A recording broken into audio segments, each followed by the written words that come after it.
మానం ఒకటి, కుంభరాశి వారికి గత సంవత్సరం కంటే పర్వాలేదు, కొన్ని ఇబ్బందులు, కొంచెం కష్టం, కొంచెం నష్టం, కొంచెం ఇష్టం, ఈ 3 ఫలితాలు వీరి జాతకాల్లో చూడవచ్చు. ఇక వచ్చింది బాబు ఏమిటి అంటే మీనరాశి. ఇక మీనరాశి గురించి నేను చూస్తే ఎంతమంది భయపడుతున్నారు, చాలా మందిని భయపెడుతున్నారు. మీనరాశి వాళ్ళందరూ పోతారని ఎవరో చెప్తూ ఉంటే నేను చూసా. ఇది కాదండి. మీనరాశి వారికి ఎందుకు అంటే ఒకే మీనరాశిలో షష్టగ్రహ కూటమి రావటం మీనరాశి వారికి కొంత ఇబ్బందికరమైన పరిస్థితి. కానీ భయపడకండి, ఎందుకంటే 6 గ్రహాలు ఏవైతే ఉన్నాయో బలంగా లేవు. ఇక్కడ బలంగా లేనటువంటి గ్రహముల యొక్క ప్రభావము పెద్ద చూపించదు. కాబట్టి షష్టగ్రహ కూటమో ఏదో ఇబ్బంది పెడుతుంది, మీనరాశి వాళ్ళంతా ఏదో అవుతారు, ఏమీ కారు. భగవత్ చరణారవిందముల మీద శిరస్సు పెట్టిన వాడికి అభయం సర్వభూతేభ్యః దదామి ఏతద్వ్రతం మమ. కాబట్టి మీనరాశి వారు ఎక్కువగా గుళ్ళల్లో గడపండి, దైవారాధన చెయ్యండి, మంచి పనులు చెయ్యండి, భగవత్ ప్రార్థన చేస్తే మీనరాశి వారికి ఈ సంవత్సరం అనుకూలంగా ఉండబోతోంది. ఈ విధంగా మనకు ఎలా ఉంది అంటే ఈ విశ్వావసు నామ సంవత్సరం ఒక పద్య రూపంలో మా మాధవ గణపాటి గారు రాసిన ఒక పద్యాన్ని ఇక్కడ మీకు చదివించి నా పంచాంగ పఠనాన్ని నేను ముగిస్తాను. ఏమిటి అంటే ఈ విశ్వావసు వసులన్ మతులన్ త్రుంచునే క్రమముగా, వసులన్ మతులన్ త్రుంచునే క్రమముగా, విశ్వావసున్నామకన్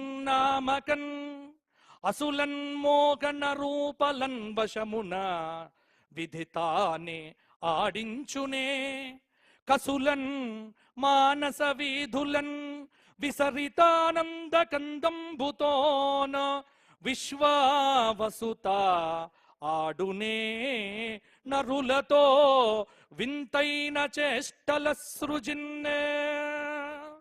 ఎలా ఉంది మొత్తం విశ్వావసు అంటే కొంచెం పులుపు, కొంచెం కారం, కొంచెం స్వీట్, కొంచెం ఆనందం, అన్ని రకాల షడ్రుచుల కలయిక, షడ్భావముల యొక్క కలయిక. సుఖముంది, దుఃఖముంది, ఆనందముంది, ఐశ్వర్యముంది, అన్నీ ఉన్నాయి. కానీ అనుభవించే వాళ్ళు కొంతమందే.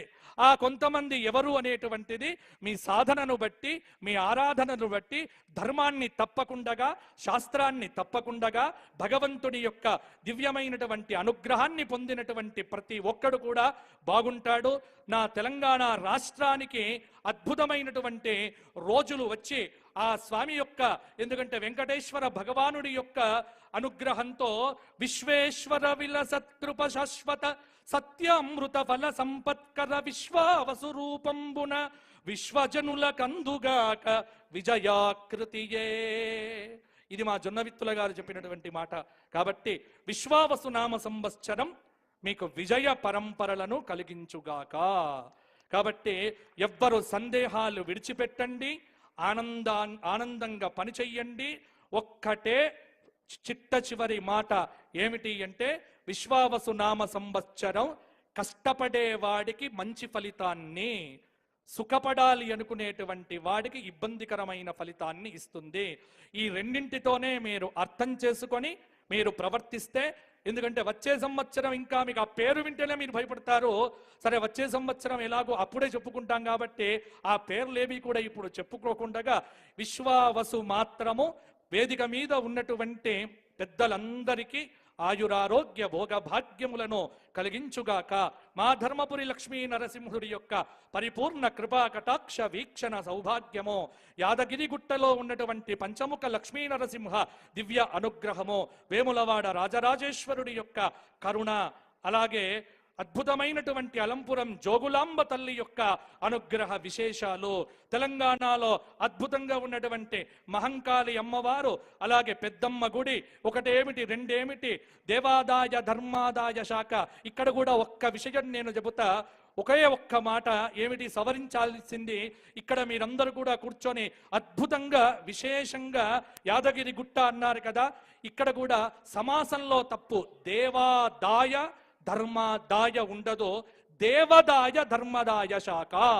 కాబట్టి ఆ దీర్ఘము తీసి పెట్టుకుంటే బ్రహ్మాండంగా ఉంటుంది అని నేను విన్నవిస్తూ చక్కటి అద్భుతాలు ఈ సంవత్సరం జరగాలి అనుకుంటే విశేషమైనటువంటి యాగాలు క్షేత్రముల యందు జరగాలి, విశేషమైన కుంభాభిషేకాలు జరగాలి.